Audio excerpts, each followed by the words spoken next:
شیخ ایک سوال پوچھا آپ کا جو ابھی افغانستان میں اہل حدیث کا حالت کیا ہے آپ بتائیے.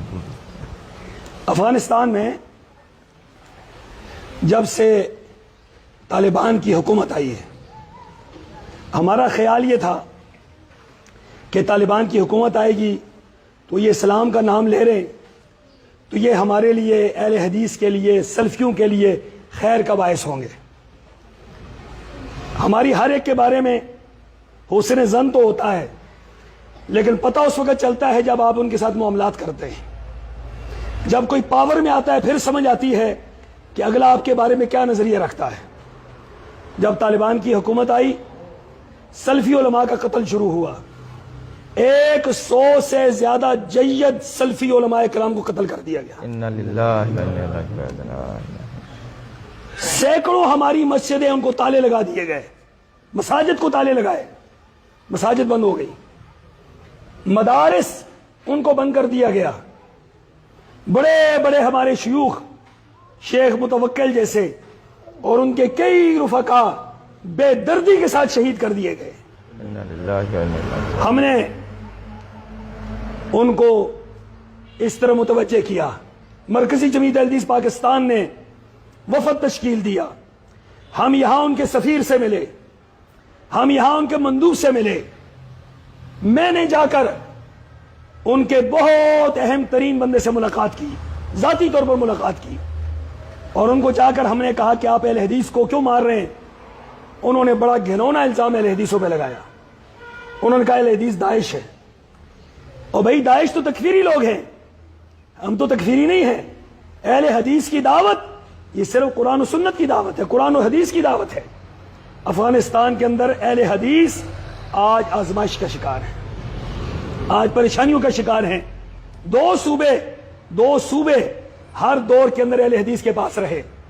حکومت اہل حدیثوں کے پاس رہی دو صوبوں کی, ایک صوبہ کنڑ اور ایک صوبہ نورستان. آج نہ نورستان ہمارے پاس ہے نہ کنڑ ہمارے پاس. طالبان نے سب کچھ چھین لیا ہے. بہرحال ہم اللہ تعالیٰ سے یہ دعا کرتے ہیں کہ انشاءاللہ العزیز وقت آئے گا کہ حق کو مٹانے سے کبھی حق نہیں مٹتا ہے. انشاءاللہ یہ حق میں یہ لچک ہے. یاد رکھے حق نیچے ہوتا ہے, دبایا جاتا ہے, دبایا جاتا ہے, دبایا جاتا ہے, لیکن حق جب اٹھتا ہے تو ساری کی ساری قوت اوپر سے ختم ہو جاتی ہے. انشاءاللہ انشاءاللہ وقت آئے گا جب وہاں پر اہل حدیث حضرات انشاءاللہ دین کا کام کریں گے, قرآن و سنت کا کام کریں گے. ہم ان کے ساتھ بار بار رابطہ کر رہے ہیں, سفارتکاری نظام چلا رہے ہیں. ہم انشاءاللہ امید رکھتے ہیں کہ ہم ایک وقت آئے گا کہ ہم ان کے ساتھ کچھ معاملہ بہتر کریں گے. لیکن ابھی حالات اہل حدیثوں کے افغانستان کے اندر بہت خوفناک ہیں. طالبان نے اہل حدیث کے ساتھ اچھا سلوک نہیں کیا ہے.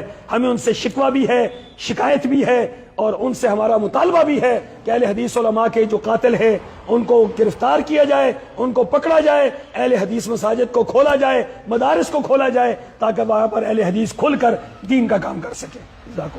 طالبان کا عقیدہ کیا ہے؟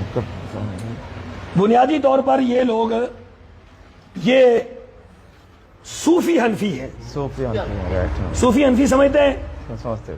یہ وہ حنفی ہیں جو بریلویوں کی ایک قسم آپ سمجھ لیں, بریلویوں کی ایک قسم سمجھ لیں. اپنے آپ کو کہتے ہیں حنفی ہیں, دیوبندی بھی تھوڑا بہت کہتے ہوں گے, لیکن اصل میں یہ صوفی حنفی ہے. ان کا نظریہ قرآن و سنت کے خلاف ہے. اشعری اور ماتریدی ہیں شیخ, اگر عربوں کی زبان میں سمجھا جائے اشعری اور ماتریدی ہیں.